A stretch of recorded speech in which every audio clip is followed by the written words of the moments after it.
The crisp air of fall only means one thing to a lot of us. The return of the postseason that brings about legends and tragedies all the same. In the baseball world, it's been a year of setting outstanding records, of sudden twists and turns, and a farewell to legends before they ride off to Cooperstown. This time around, we get expanded seeding. Instead of a shitty wildcard game, we get 12 teams fighting in at minimum a 3-game series. From top to bottom, there are long-standing plot lines to conclude. Let us begin the dissection. This postseason has a lot at stake for the Astros. Everyone knows they can play. Everyone knows they can get to the dance. But can they manage to secure the crown for themselves again? The stench of cheating still lingers. The only way to overcome it is with another World Series title. And even then, there will still be doubters. Not that the likes of Altuve, Bregman, and Jordan really care about that. We thought they would sorely miss Carlos Correa this season. With Jeremy Pena, not even skipping a beat. Justin Verlander isn't either. Dude went from the doldrums of surgery in his late 30s to pitching like it's 2012 again. The rest of the pitching staff is to be immensely feared as well. They've embraced their role as the villains of baseball. And they don't give a shit if salt is shed over their glory. Houston's goal is simple. Finish the job. The last few times they made the World Series, they came up short. Will they finally overcome their curse? Or will the succubus demand more payment?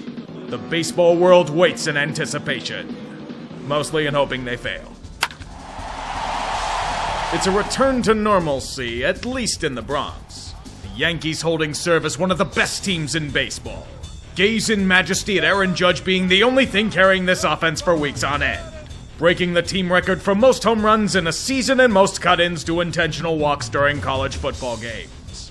Just don't ask the team to pay him what I want in the offseason. The rotation and bullpen can compete with anyone in baseball. And they know their time is now. In this age of pinstripe might, the only thing that can stop them are themselves. We know why that is. All you have to do is glare right at Aaron Boone and Brian Cashman. Anyone with a brain can tell you they're gonna trot out kind of fillet-foot short and try to justify a previous trade. Oswaldo Cabrera may be doing well, but it doesn't matter. You know hubris is going to cost them in some way. Might be by putting the bringer of rain in the middle of the order, might be by forcing Frankie Montas out there to start despite struggling. Either way, I'm skeptical for now. I swear, if they lose on an IKF error, I'm going to laugh hysterically.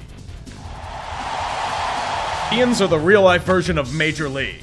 A complete sheep-ass of an owner that does everything in his power to fuck over the team, yet they somehow find ways to win. It's an impressive sight, but then you look deeper into it.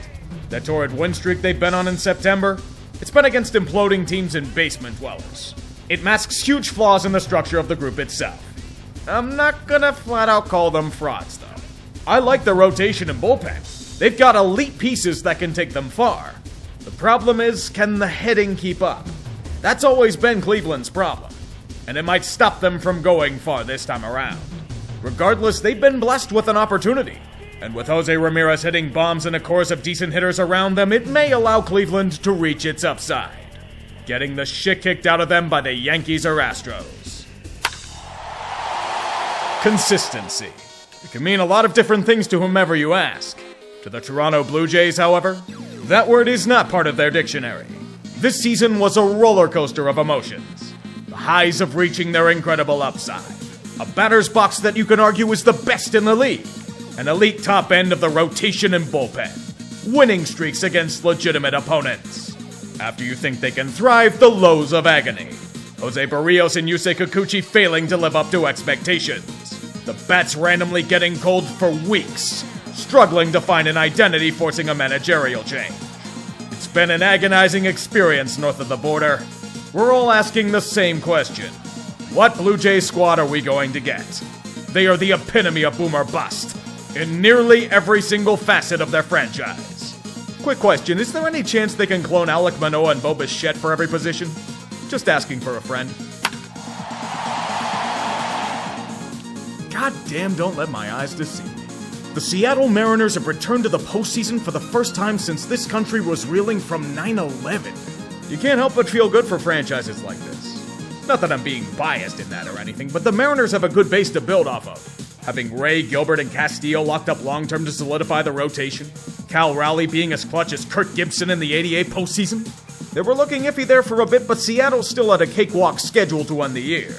Baltimore wasn't jumping them, we all knew they'd be fine. So the question now? How quickly can Julio Rodriguez return to form? He was on the IL for a good chunk of September, and you could argue he's one of the few things that makes their hitting core competent. Even if they flame out early, this year is just basking in the glories of postseason baseball. Cherish it, Mariners fans.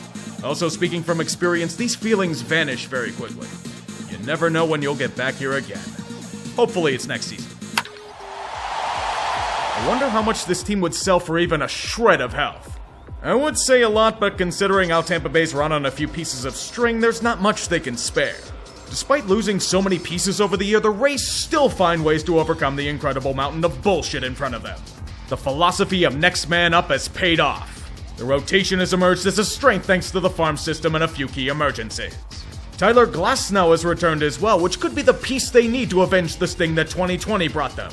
Their hitting core is loaded with depth, and has the potential for impact performances from Arozarena and Franco. Perhaps it can start hitting again, if only to save their rotation from having to be Superman every night. If I were the Rays, I'd get it done quick. They were in a state of freefall for a good bit of September, and most of those matchups were against playoff contenders. Better hope that was a blip on the radar and not a regression to the mean.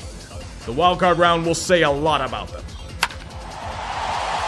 The greatest team money can buy. Legends surrounding LA at the start of the year revolved around their hitting core. A group that rivaled the 27 Yankees in its might. I don't know if they've reached that level of prowess, but they're really damn good. Every hitter is a threat to destroy opposing pitching staffs with ease. They not only broke their team record for wins, they shattered it. Over 110 wins on the year, seeing a pace rivaled by few in the world of baseball itself. Normally, I'd be saying the NL is fucked and LA will insufferably lord over us all, but that's not the case. No, it's not because of Dave Roberts' nice try. I don't know if we'll even have a healthy pitching staff to overmanage. No Walker Buehler. No Daniel Hudson. Kershaw, Gonsolin, and May all spent significant portions of the year on the IL and more. Now, if the arms stay healthy, they have a great chance to rumble through this postseason. If not, perhaps they'll be like Craig Kimbrell in closing situations and let it go. Back in May, the Atlanta Braves were lost in a sea of World Series hangovers. Well under 500 and struggling to find form, Brian Snitker gave the locker room speech that will be told for generations to come. I still think it involved either strippers or killing someone, or perhaps both, but whatever happened in there did wonders for Atlanta. They've been on such a tear that it puts last year's team to shame.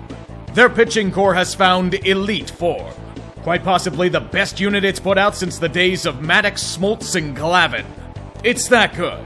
Now take that, add a hitting core with Acuna returning, Matt Olson doing his best Freddie Freeman impersonation, Dansby Swanson in a contract year, and Michael Harris and Von Grissom emerging as key contributors. Their power has been so impressive that they usurped an NL East that the Mets assumed was theirs. The fools. They think they can overcome the Braves? The only thing that can stop them is Kenley Jansen. Seriously, he's a gas can these days. Don't know how they do it. The Cardinals spend stretches of the year looking like they'll fall apart. Then St. Louis just goes to their endless magic pixie dust mine and unleashes endless bullshit on us all. The pitching lacks depth? They'll just go out and get Jose Quintana and Jordan Montgomery. And they'll perform like aces in this system. Their hitting core can't compete with the Dodgers? Just have Goldschmidt and Arenado have some of the best seasons they've had as pros. Albert Pujols looks gassed as a hitter? That's easy. Simply have him revive to his past form to hit endless bombs with his old man strength. His second half helped him to eclipse 700 home runs, and he passed Babe Ruth for second on the all-time RBI list. This is why there's optimism in St. Louis, because it almost feels like a date with destiny itself. Now, only if the bats wouldn't go through epic droughts for weeks at a time, I'd be wondering if they'd accidentally stumble into a World Series run. Either way, they'll be intriguing. If only for the final chapters of Albert, Yachty, and Wainwright. These three legends will ride to war with the sounds of baseball signaling their charge. One last time. I was about to bury Lowell Metz in a landfill, nameless and forgotten to the sands of time. With how well they played this year, with how eager they've been to get that moldy Wilpon stench off of them, see the hitting core they have and be amazed at its talent. Edwin Diaz finishing off opposing hitters with ease to the chorus of trumpets. Who wants to go up against a staff of DeGrom, Scherzer, and Bassett in a series? Apparently the Braves do. Oh yeah, the Braves. The Mets just happened to piss away the division to them in the final week of play. They got swept by the Braves. Well, New York, that failure may have just fucked you.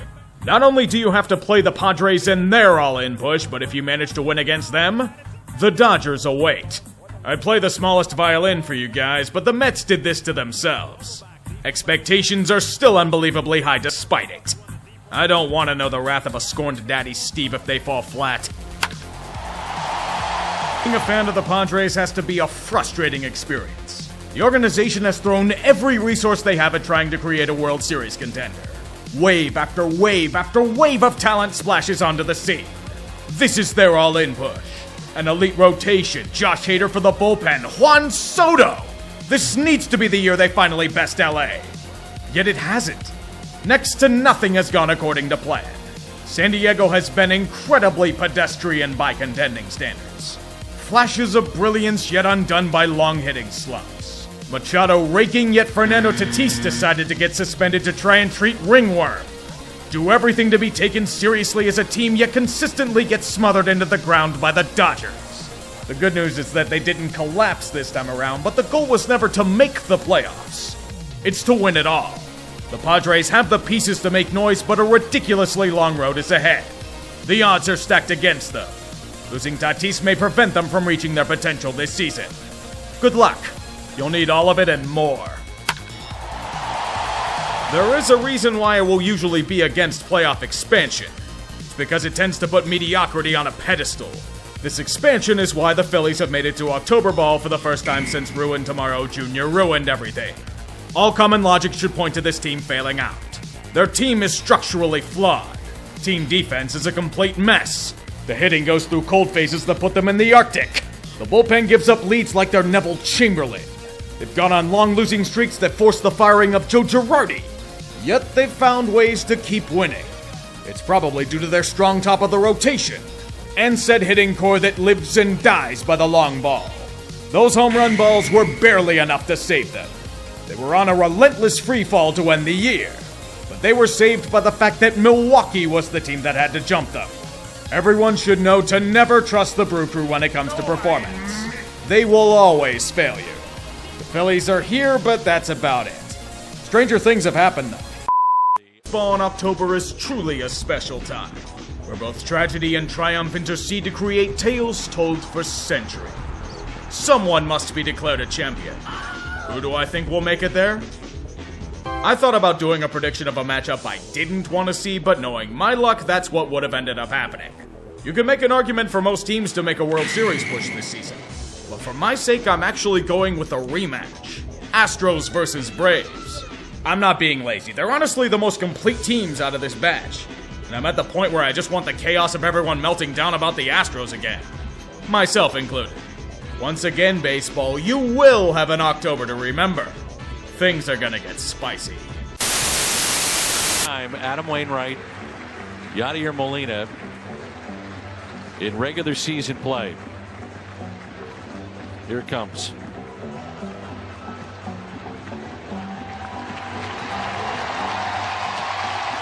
All of them coming out. Three icons in franchise history, spanning over 2 decades. Excellence here with St. Louis. As Adam said to Yadi and Albert, you guys go first.